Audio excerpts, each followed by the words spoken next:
kita mulai ngerekam itu ya apa? Terus lu masuk nggak? Review. Masuk ini di sini. Suaranya masuk yakin? Suara masuk. Ya enggak beda, cuma nanti kan mesti tinggal di merger sama. Oh, enggak ngedit itu nanti. Nanti gua buat audio nanti gue. Mantap. Mantap. Semuanya nggak sekarang kan? Harusnya sih semuanya. Iya. Harusnya ya. Oke. Kita mulai dari review pemandi jenazah Iya.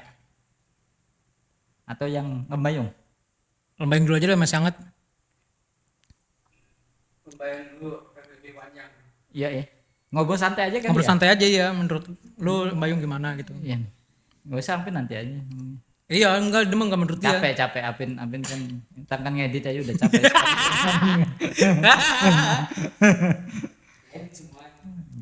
Santai. Ayo buka. Siapa? Lu kan, Bay? Udah di Depan mulai gua. gitu udah di play belum? Enggak. Oh udah. Dari mic aja, Nak. Selamat datang di Siniar TPU. Cerita Perhantuan. kembali lagi di episode keberapa ini, episode berapa? Kesekian ya. Kesekian lah karena kita udah lupa folderingnya. Nah untuk pembahasan kali ini kita bahas Lembayung ya, Review Ngembayung. yang kebetulan baru kita tonton beberapa hari yang lalu. Oke. Mungkin teman-teman juga yang ngikutin kita udah pernah lihat apa namanya shortnya di YouTube ya, dan review kami. ya review singkatnya gitu di Instagram, di Twitter. Nah ini kita mau bahas secara keseluruhan dengan konsep ngobrol santai. Ya, kita sudah upload di TikTok kami dan Instagram kami ya. Yup. Ya, jadi Dengan di username? @siniar_tpu. Oke. Gimana? Mulai dulu lah. Oke. Secara overall Lembayung itu gimana? Oke, menurut gua ini adalah karya pertama yang disutradarai ya oleh Baim Wong. Oke. Oke. Untuk pertama kalinya entertain Untuk pertama kali santai, ntar di cutpin ya. Iya. Secara debut sutradara Baim Wong menurut gua pribadi overall ini bagus sekali untuk bagi pemula, artinya di debut persutradaraan ya. Oke. Nah, seperti yang saya review di di TikTok atau Instagram, Baim Wong mengemas ceritanya dengan baik. Oke. Untuk cerita naskah ya, cerita plot twist, alur ceritanya, teka-tekinya. Nah, itu saya sampaikan bahwasanya Baim Wong mengemasnya dengan baik dan ciamik bahasanya. Ya meskipun bukan kita bisa bilangnya sempurna atau tanpa cacat ya. Artinya untuk Artinya sebagai seorang pemula cukup baiklah betul. pijakan atau langkah pertama di dunia perfilman itu bisa dinikmati gitu. Ya, jadi dia bisa mengemasnya, dia dan manajemennya bisa mengemasnya dengan baik untuk permulaan dalam film horor. Apalagi untuk membuat film horor itu kan bukan sesuatu yang mudah. Artinya membuat ketegangan, membuat jump scare yang yang baik, Sesuai pada tempatnya. betul ya, tidak mudah karena ya kita melihat bahkan yang sudah banyak menulis film horor saja. Contohnya? Contoh ya ya misalkan yang ada kayak pemain hadroh itu kan ya banyak lah pokoknya ya. Ada seperti ya nggak usah kita sebutkan satu tadi udah gua spin lagi ya. Enggak perlu memuji orang lain dengan cara merendahkan yang lain. Maksudnya banyak yang sudah mulai menulis dan banyak yang sudah lama terjun di dunia penulisan film horor ya, dan penyutradaan film horor itu masih kadang-kadang kayak filmnya itu masih kurang baik gitu. Nah, artinya untuk Baim Wong yang baru pertama terjun di dunia persutradaraan ya, perfilman horor ini udah sangat baik. Lanjut. Oke. Ya akan tapi kita tidak bisa ngepas bahwasanya film ini juga pasti punya kekurangan ya kan. Contoh ya mungkin di kayak building story yang kita bisa bilang itu cerita ini dimulai dengan apa namanya dengan tendingnya yang agak bertele-tele gitu. Itu kalau menurut gua pribadi itu kurang on point gitu. Artinya harusnya kan first impressionnya itu bisa dimulai dengan dengan poin yang lebih kuat sehingga penonton itu semakin ke depannya dengan berjalannya durasi Pokoknya filmnya ada eskalasi lah gitu pas nontonnya tuh. ya itu maksud saya. Jadi building story di pertama-tama perfilman ini itu masih saya rasa terlalu bertele-tele. Artinya memang kayak seakan-akan Mbak Emong ini tidak meyakinkan untuk membuat alur cerita di awal ini baik gitu. Akhirnya orang ketika melihat menonton film ini di awal itu belum ini maksudnya gimana ya, masih ada bertanya-tanya gitu. Artinya belum dapat semacam insight untuk perkenalan film ini, dan itu agak bertele-tele menurut saya. Jadi penonton itu agak ini, dan di awal-awal sudah dimulai dengan jump scare, kemudian sudah mulai dengan adegan ada bis telolet dan sebagainya. Itu kan ya maksudnya ya itu oke, cuman belum menggambarkan permulaan dari film ini. Itu kalau menurut gua sih building story-nya itu masih kurang oke, tetapi itu hanya sebagian kecil dari hanya kekurangan dikit lah, tetapi bisa ditutupi dengan cerita yang overall itu bagus menurut gua gitu. Ya, kalau menurut gua sendiri gimana kalau misalkan untuk untuk story lah ya, untuk ceritanya ya? Kalau menurut gua secara keseluruhan tadi di permulaan film jujur rasanya itu capek. Oke, karena capek ya. Banyak jump scare yang bahkan ada double jump scare tuh. Ya supaya nggak spoiler, nanti akan ada di di salah satu scene yang masuk ke kamar mandi tuh. Oke. yang buat persalinan itu ada double jump scare. Ya sebenarnya sah saja film horor dengan jump scare kan itu kayak bantal dan guling kan. Ya. Emang sebaiknya ada atau mungkin seharusnya ada. Cuman kalau emang terlalu rapat jump scare-nya ya bisa capek lah, apalagi buat orang yang mau memulai nonton film horor yang mungkin selama ini horor itu identik dengan serem, dengan cerita-cerita yang intens atau dengan ya pengemasannya lebih menegangkan dengan cara hening gitu. Terus tiba-tiba di jump scare ya itu beberapa sih capek. Tapi ketolongnya sama make up hantunya tuh. Make up hantunya. Ya. Itu cukup bikin perasaan horor itu bukan lagi kaget. Oke. Kan pertama kita dibikin horor itu seolah tuh kaget karena dimainin jump scare itu ya ketolong banget tuh dengan make up si hantunya. Ya serem. Jadi menggambarkan horor itu serem. Nah, itu mulai dapetnya di situ tuh. Dari model si hantunya, terus yang hantunya jadi seperti manusia tuh ya. Pokoknya silakan kalian tonton sendiri ya. Mungkin kita punya referensi yang beda tentang hantu dan tentang serem, tapi buat gua pribadi seremnya itu dapat banget. Seremnya dapat ya? Ya, apalagi waktu si hantunya ini nggak make up saat dia terlihat seolah manusia tuh. Pas yang di ruang ruang perawatan. Pas kalau nggak salah pas hantunya duduk di di kursi. Iya, kursi yang buat dicek tuh. Perawatan gigi. Nah, itu paling salah satu adegan yang memorable sih kalau menurut gua di film ini ya. Itu hantunya nggak ada make upnya, sebenarnya terlihat seperti manusia tapi ekspresinya, heningnya.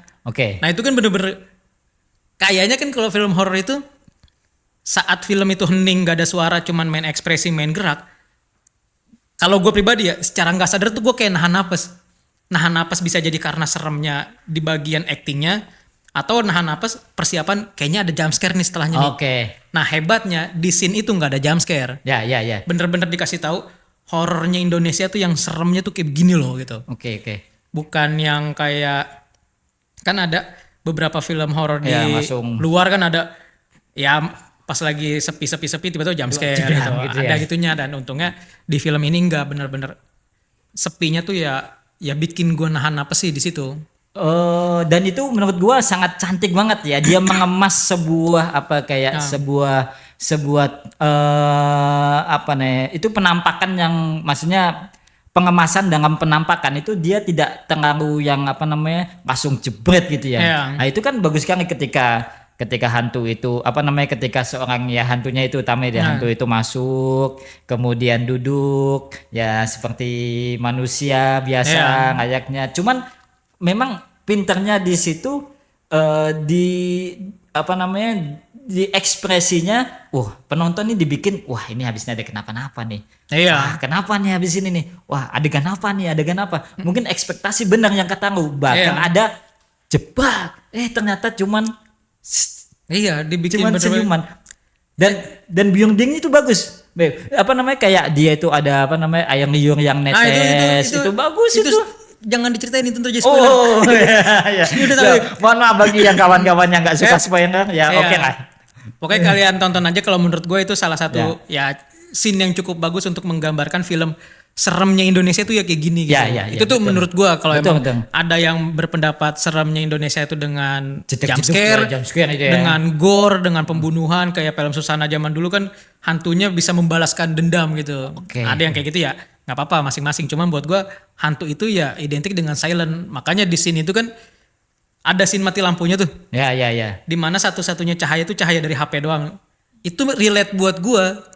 Karena kan kalau kita mati lampu kan yang pertama kita cari bukan lagi lilin. Ya, zaman sekarang. Zaman sekarang tuh bukan lagi lilin ya kan, pasti nyari HP dan buka entah itu buka HP untuk nyari center buat buat nerangin, atau ya udah dari layarnya HP tuh nyorot muka kita. Nah, itu kan yang bagian yang sangat-sangat dekat sama kita kan. Dan film horor kan ya apalagi tuh horornya Lembayung kan di klinik. Pertama itu di klinik, kedua di kayak pedesaan itu. Ya, pedesaan yang lumayan terpencil lah ya. Ya, itu kan sesuatu yang gak relate sama gua kan. Pertama gua nggak bekerja di klinik dan nggak interaksi sama klinik. Kedua ya Ciputat bukan sesuatu yang emang ya udah deket banget sama kota lah. Itu scene yang emang bikin gue jadi ngerasa relate. Kalaupun nanti mati lampu di rumah dan yang pertama gue cari adalah HP, dan setelah gue buka HP nyala HP itu supaya nyala biar gue dapet penerangan, kayaknya gue bakal kebayang si hantu itu ada di sebelah mana ya gitu, atau ada di pojokan mana di bagian kamar gue atau rumah gue. Nah itu lumayan cukup membekas sih. Ya kayaknya ibarat kata kita ada yang sesuatu yang terkesan dan mungkin ke bawah di dunia nyata kita gitu ya. Dan itu kan intinya film horor kan di situ kan. Mungkin dari segi penempatan lokasi, penempatan beberapa kejadian itu ya belum tentu relate sama semua penonton. Tapi di bagian-bagian scene di cerita itu yang bisa jadi relate sama penonton, kayaknya itu yang bakal membekas. Nah, itu bagus tuh ya. Nah, salah satu yang gua mau mau sedikit nge-highlight juga salah satu scene juga ya tentang yang tentang yang ingat ya yang telolet yang yang kejadian yang tabrak itu. Yang kejadian yang tabrak dan kemudian salah satu case-nya mati itu kan. Nah, itu kan kayak orang kecelakaan, ya kan, kecelakaan kemudian yang di di waktu yang sama juga itu muncul kayak kayak suara telolet.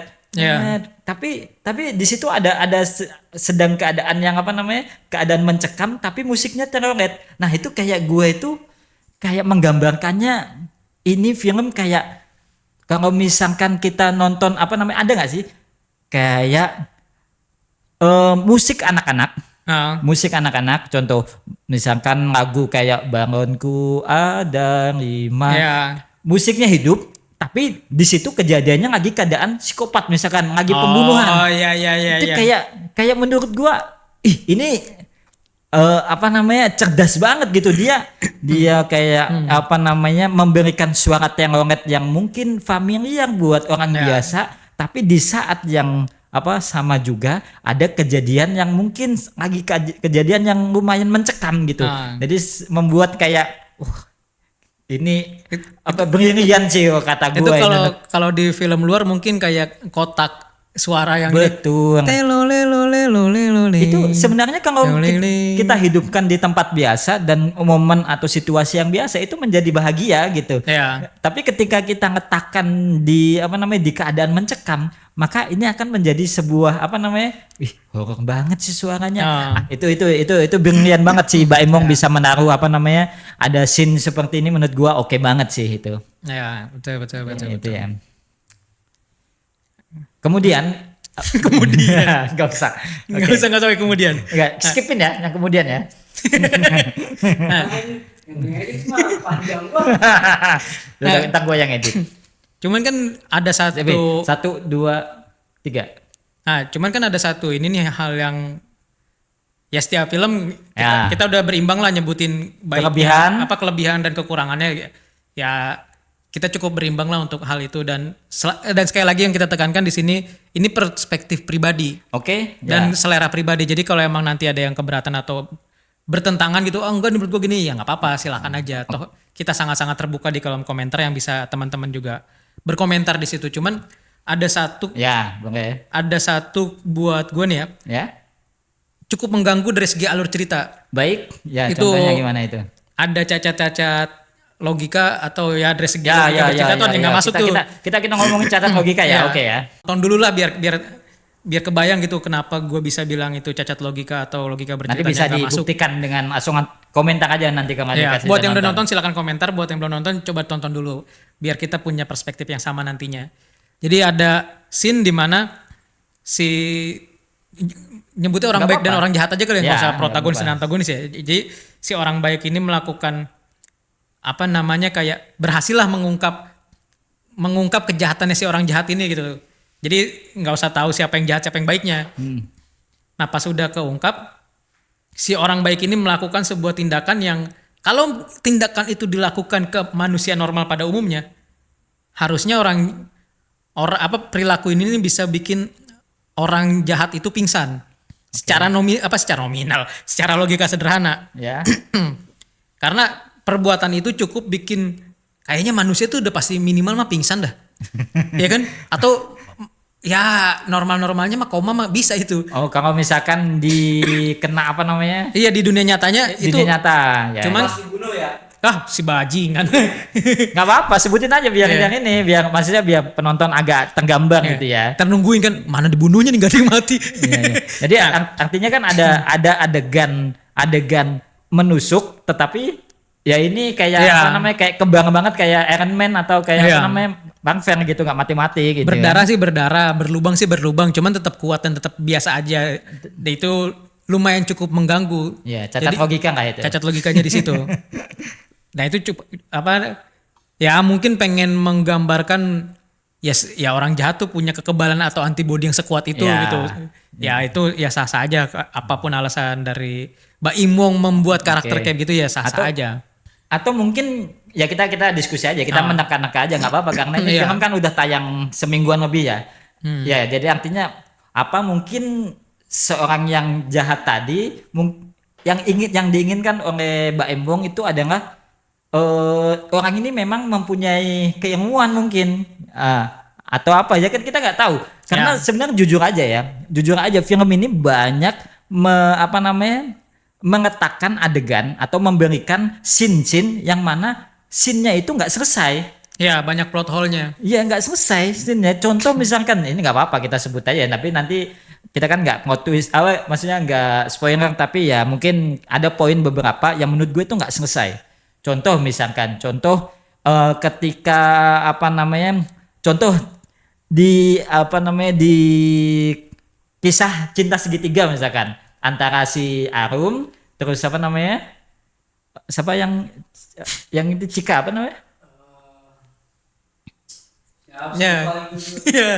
ya pokoknya cinta segitiga antara Arum, Dimas dan ya satunya pemeran utamanya satunya itu ya. ya itu kan kayak ini ngapain ditaruh di cerita ini gitu, kayak apakah cuma penghias doang terus endingnya nggak tahu gitu ya. Itu itu satu. Itu modelnya kayak konflik tambahan yang nggak penting-penting amat ada. Betul karena awalnya nggak dibahas dan endingnya nggak dijelasin, nggak tahu itu mau ngapain gitu, dilepas gitu aja gitu.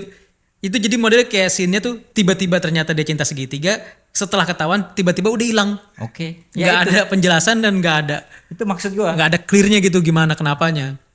Kedua ya yang scene yang maksudnya yang cerita yang nggak selesai itu contohnya ada bapak ibunya Arum. Kayak bapak ibunya Arum ketika Arum sakit itu udah habis itu kemana gitu kan, Arum dipindahin sana dibawa ke sini, ini bapak ibunya kemana, dipindahin ke rumah juga nggak tahu gitu bapak ibunya kemana lagi gitu. Itu kayak menurut gua nggak selesai gitu. Iya. Dan yang paling ini lagi yang paling menurut gua ini ya. Ya, bagi yang udah nonton nggak apa-apa kan, kita ini ada mengandung spoiler lah ini dikit ya kan. Di apa namanya, di rambut yang disimpan. Iya. Rambut yang disimpan itu apa gitu. Nah, ini yang gua bilang. Nah, itu menurut lu kenapa? Nah, ini yang gua bilang, apakah jangan-jangan si dokter siapa? Ya pokoknya itu nggak ya, yang dokter penjahatnya itu. Teto. Dokter Tetonya itu ternyata bermain magic atau mungkin bagaimana? Iya. Nah, karena kan rambut ini kan selalu identik dengan apa namanya, dengan magic ya. Pertama, itu nggak dijelasin. Jadi Ya. rambut itu adanya di tasnya Dokter Ringo. Betul. Dan ya rambut itu, ya ini jadi spoiler nggak usah Nggak dijelasin. apa-apa, nggak Pokoknya apa-apa. rambut itu ada di tasnya Dokter Ringo. Iya. Dan kita nggak tahu rambut itu dari Dokter Teto atau dari Dokter Ringo. Tapi kayaknya sih Dokter Teto, karena Dokter Ringo itu Pengen menyelamatkan. pengen mungkin. menyelamatkan. Nah, cuman yang jadi masalah, kita nggak pernah tahu rambut itu untuk apa. Nah, Kita nggak pernah dijelasin rambut itu akhirnya kemana. ya. Dan kita nggak pernah ngerti urusannya sama rambut itu apa. Apa? Ya. Apakah itu jadi bagian dari koleksi sebagai orang yang psikopat? Oke, bisa mungkin. Ya kan? Bisa menurut tafsirnya gitu mungkin. Ya kan, jadi kayak sebagai pelaku kejahatan dia menyimpan bagian-bagian tubuh korbannya Oke. untuk kenang-kenangan yang mungkin Nah, tapi masalahnya ada rambutnya si apa namanya? harum. Bukan Harum, yang pakai kerudung itu ada rambutnya dia juga. Ada nggak sih? Nggak ada. Nggak ada ya? Berarti Dia yakin lagi nggak ada. Nggak ada ya? Nggak ada. Berarti mungkin kalau memang nggak ada, mungkin ya bisa jadi karena Iya. koleksi itu. Nah itu kita masih belum apa? Jadi benar-benar Jawab ya. koleksi korban, bukan calon korban. Nah itu Nah. multi tafsir masih. Iya, kalau emang itu untuk bagian dari ilmu magicnya atau persyaratannya supaya Dokter Teto punya ilmu kebal karena sebagaimana ditusuk dia nggak kenapa-napa, Iya. ya harusnya ada scene bagian Dokter Teto Oke. tuh melakukan ritual-ritual atau apalah gitu yang Iya. yang mengindikasikan oh ternyata rambut ini diambil dan disimpan untuk bagian dari ritual. Oke. Cuman kalau emang nggak ada bagian ritual itu, ya kemungkinan paling masuk akal Ya, koleksi aja sebagaimana pelaku kejahatan pada umumnya yang emang seneng atau Mengoleksi. mendokumentasikan Ya, itu. psikopat tadi. Psikopat itu jadi kenangan juga buat dia, mungkin itu. Nah, satu lagi yang mungkin gua masih agak ini ya, masih agak mengganggu. Fungsinya si siapa namanya itu? Yang perempuan, yang istrinya Dokter Teto, itu Calon mantan istri. mantan istri ya kan, itu kenapa cerai? Kemudian juga muncul cuma dua scene doang.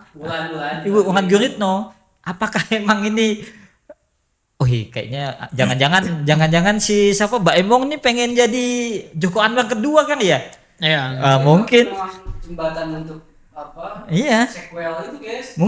Mungkin. Jadi kayak dia tuh meninggalkan cerita atau meninggalkan meninggalkan cerita untuk jadi ruang diskusi, ya nggak masalah, itu fine aja sih kalau kata gua sih. Atau itu sengaja endingnya itu untuk jadi prolog film keduanya Ya nanti. itu kan kita sebut sebagai title. Yang sengaja ditaruh untuk karakternya sengaja ditaruh untuk dimengerti di film selanjutnya. Oke, jadi di kredit title ya, itu juga di akhir juga kan sudah di di situ muncul lagi Wulan Guritno, tetapi lagi ya arwahnya Tantri itu masih ada. Iya, itu kan waktu si Wulan Guritno pertama kali ketemu sama Arum dan temennya, aduh sian banget, padahal itu actingnya tuh bagus banget tapi kita lupa namanya, sorry ya.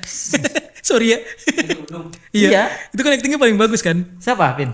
Tapi kita malah lupa namanya. Ingat nama aslinya lagi. Siapa namanya? Ya, nama aslinya dah. Kasihan Nia. Nah, Gue ngefans banget sama dia waktu di Net kok lu TV. bisa fans sama orang tapi lupa namanya pas dia jadi karakter? Ya gimana ya? Waktu itu kan zaman-zaman gue nonton Net TV, dia muncul mulu ya, Pin ya.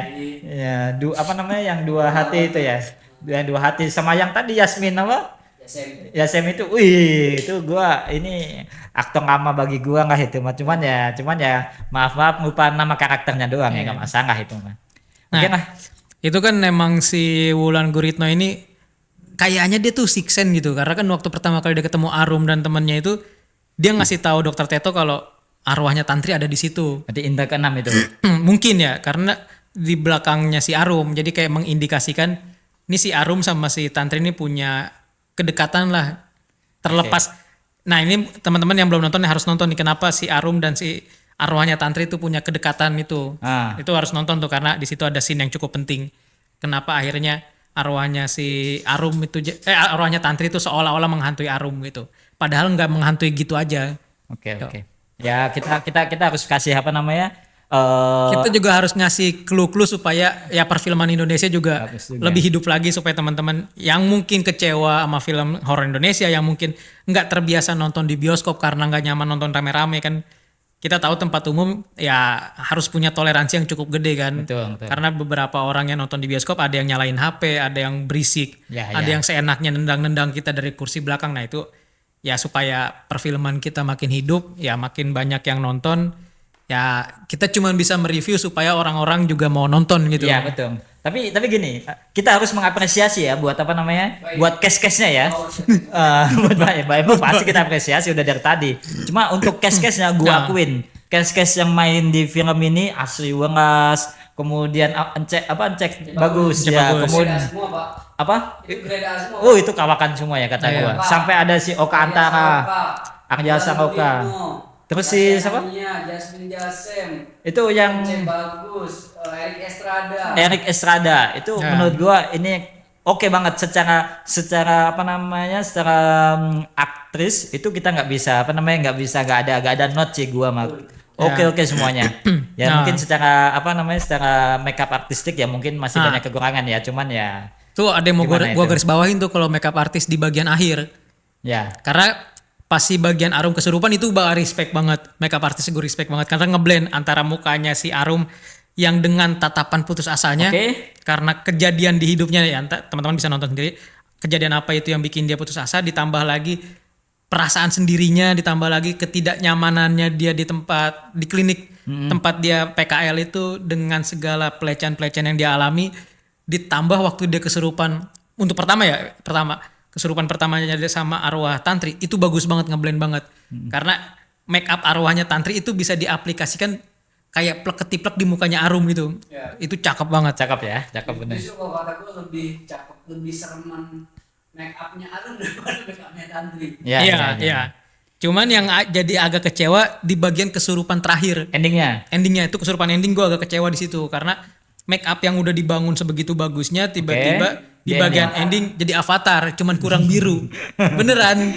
Kalau nggak percaya kalian nonton sendiri. Betul. Itu kayak ada penambahan yang nggak perlu karena mukanya Arum nggak begitu konturnya, terus mukanya arwahnya Tantri juga nggak begitu, pas ditambahin, lah kok kenapa jadi begini gitu. Harusnya kan dengan mukanya Arum yang depresi itu dan make upnya arwahnya Tantri yang semarah itu karena dia ternyata gantung dirinya tuh ada cerita di baliknya gitu. Harusnya bagian itu udah cukup, nggak usah ditambah-tambahin dengan ya nggak tahu itu namanya penambahan filler apa sih? Durasi apa?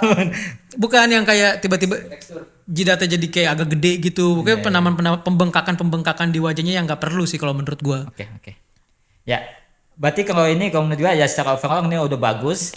Mungkin durasi aja sih. Durasi masih banyak cerita yang tidak perlu dimasukkan dan itu terlalu membuang-buang banyak waktu. Artinya ini film sebenarnya 1,5 jam. Biasanya film horor biasanya itu rata-rata di 90 menit dan ini Mbak Imwong berani sampai 120 menit. Artinya tetapi ya menurut gua kurang sukses. 120 menit dengan durasi 2 jam itu Mbak Imwong tidak terlalu sukses. Kenapa? Karena masih banyak scene-scene yang harusnya memang tidak perlu tidak perlu dimasukkan atau masih terlalu ya hanya buang-buang waktu sehingga membuat penonton nggak fokus. Jadi artinya kalau menurut saya durasinya itu cukup 1,5 jam untuk menceritakan kisah cerita yang ini, itu 1,5 jam udah oke.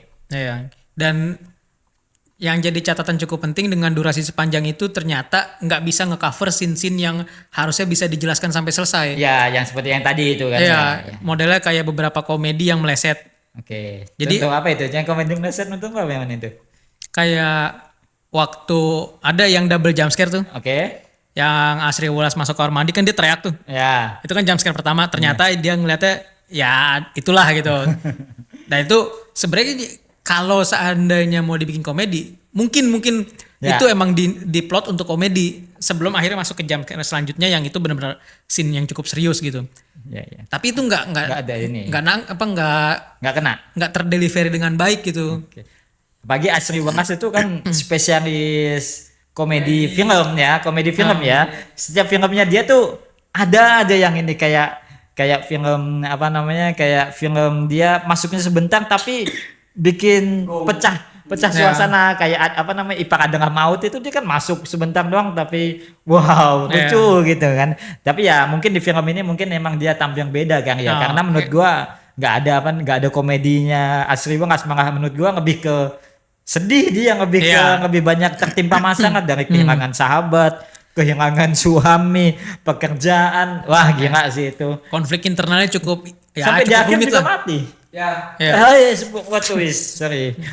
Ya oke. Nanti itu di bip ya.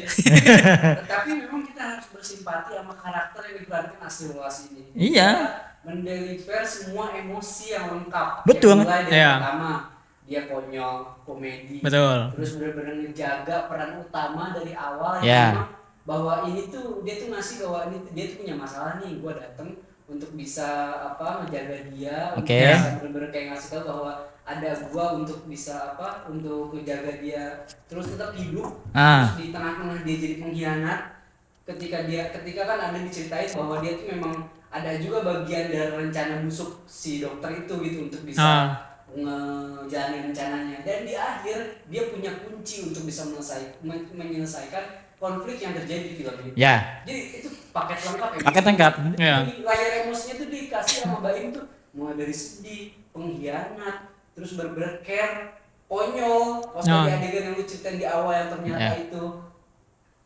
tiba-tiba itu Ya. yang Nah, gua ya. ceritain. Mungkin itu juga kali ya yang akhirnya ada di beberapa scene yang nggak terdeliver dengan baik karena emang banyak emosional yang numpuk gitu dengan Ya, masalah yang pada begitu setiap kompleks. karakternya. Bukan buat Asri Wenas, itu Asri kan Wenasnya, ya, dia ya. masalahnya cukup kompleks kan. Dia Iya, sahabatnya hantu tantri Ya. yang ternyata suaminya punya andil kenapa hantu tantri itu Ya. tantri itu jadi hantu. Ya. Terus dia menyimpan rahasia yang cukup banyak gitu. Nah, itu kan layer-layer emosinya kan banyak kan. Banyak, Nah, ya, ya, makanya ya. mungkin ya kita jadi akhirnya memahami kenapa ada beberapa scene yang nggak terdeliver dengan Mungkin, baik ya, gitu. ya. Oke. Wah, si acting Iya, Asri Wenas. satu itu gokil. Oh. Nah, dan yang paling gua suka itu di apa ya, agak creepy juga, nyanyiannya dia. Oh iya. Wah, itu Emang gitu nadanya? na ne na ne na ne na ne. Nah, iya itu. Itu pertama mungkin di awal itu waktu di awal scene, Iya. waktu dia pertama nyanyi itu mungkin gua masih kelihatan, wih, adegan menghibur kawan, Iya. masih terlihat apa namanya? Oke, masih ya seperti gue bilang, suasananya belum terlalu apa namanya semencekam itu, tapi makin lama musik itu apa namanya suara dia munculin lagi dengan suasana yang lebih mencekam sampai di ending menurut gua itu gila, ini bagus menurut gua. Oke, untuk apa namanya gua apresiasi untuk apa namanya untuk timnya manajemennya apa namanya Tiger Management itu bagus lah. Tiger Wong Entertainment. Tiger Management. Pede banget. Ada juga sih emang yang harus kita waspadai, harus penonton waspadai actingnya itu. Pertama tadi yang udah disebutin Asri Wenas, Bukesa dan Sudeu itu atas Yanania. Tasamnya. Itu, Wah, iya. itu oke. Itu yang jadi kunci pertama, kunci kenapa konflik itu berjalan dan kunci konflik itu bisa selesai. Oke. Ya. Yang kedua itu yang diperankan oleh Asri Wenas, yang dimana diawali dengan dia dan ditutup dengan dia juga. Oke. Walaupun sebenarnya gak beres juga ya. Ada layar cerita yang memang yang belum terselesaikan, tapi dengan adanya dia hampir selesai ternyata. Iya. Yang mungkin nanti bisa ditonton. Jadi kalau menurut gua Tasanamnya di abang-abang perannya gak begitu kelihatan. Ya, ini fitur pendukung. Fokus di Arum. Nah, itu bagusnya film ini. Oke nggak? Ya. Arum dibangun, nah di pertengahan Tasanamnya baru dipindah masuk. tuh fokusnya tuh. Oke. Mungkin Sama satu lagi kali ya. Kita bahas ada konflik yang gak perlu ada sebenarnya. contoh. Itu cinta segitiga. Iya banyak, cinta segitiga, kemudian ya kayak Jadi Pika. oh Pika. Oke, sorry. Lu bagus tuh bagian searching kalau kita lupa. Sorry guys. Maaf, ini harusnya gue mengawali ini ya. Maksudnya kita mengawali dengan ini ya, dengan pengongkopnya bahwasannya film ini merupakan adaptasi dari thread ya di X ya, di Twitter di tahun 2002 atau 2023 kalau nggak salah. Ini ada adaptasi dan sebenarnya Mbak Emong lagi ngikutin tren sekarang di mana dia mengadaptasi mengadaptasi thread atau mengadaptasi cerita-cerita singkat gitu ya tentang horor. Hanya saja ada sedikit apresiasi yang bagus menurut gua. Sebenarnya kalau di thread aslinya itu tidak menggambarkan tentang ada kasus, ya maksudnya singkat aja, artinya seorang Pika yang lagi magang dan temennya kemudian diganggu oleh hantu, kemudian diganggu ketika magang, intinya dia mendapatkan banyak teror dari di tempat dia magang itu lah gitu. Tetapi di sini diadaptasi oleh Mbak Em Wong dan dengan timnya itu diadaptasi dengan cerita dan dia menambahkan isu kekinian, dan isu kekinian ini lumayan masuk loh. Isu kekiniannya itu ya tadi pengecehan pelecehan seksual. Dan ada satu momen yang harusnya harusnya film ini muncul beriringan dengan kasus pembulian para dokter koas. Ya. Viral di Twitter. Mungkin harusnya timingnya itu dengan berbarengan. Boleh ya. Udah lewat ya, harusnya masih ada hangat-hangatnya, tapi yang pasti mungkin timingnya tuh mungkin akan lebih meledak pas ketika berbarengan dengan kasus-kasus calon dokter meninggal yang di daerah ya. Overall bagus banget lah ini untuk untuk adaptasi sebuah thread ya. Dia memasukkan unsur sesuatu yang bisa dideliverikan, dan gue jujur ini di film ini dia menyampaikan sebuah pesan moral yang bagus sekali. Contoh misalkan ketika si Arum diganggu oleh Encek Bagus, itu kan tetap di sini bukan permasalahan perempuannya yang menggunakan pakaian maksudnya bukan perempuannya yang salah, tapi tetap laki-lakinya yang salah. Gimana pun pelecehan seksual itu pasti tetap yang salah itu ya sebagai laki-lakinya. Bukan perempuan. Nah, di sini Mbak Emong mendelivery di film ini bagus sekali. Ya, jadi yang melecehkan itu langsung diazab sama sama tantri, meski ya itu nggak bahasanya itu bagus menurut gua. Delivery semacam ada yang ingin disampaikan di cerita film ini bagus menurut gua, adaptasi. FYI pemeran tantri ini bukan orang Indonesia. Ya, itu coba dikasih apresiasi juga nggak itu? Malaysia, dia Ana Jobling ini. Ini debut pertamanya. Kayaknya udah ada guys, yang Laut Tengah. Laut Tengah. Tapi coba mungkin netizen bisa mengkulik ya. Kayaknya ada yang mengatakan ini film debut pertamanya. Film ya horor atau ini, dan dia langsung gila.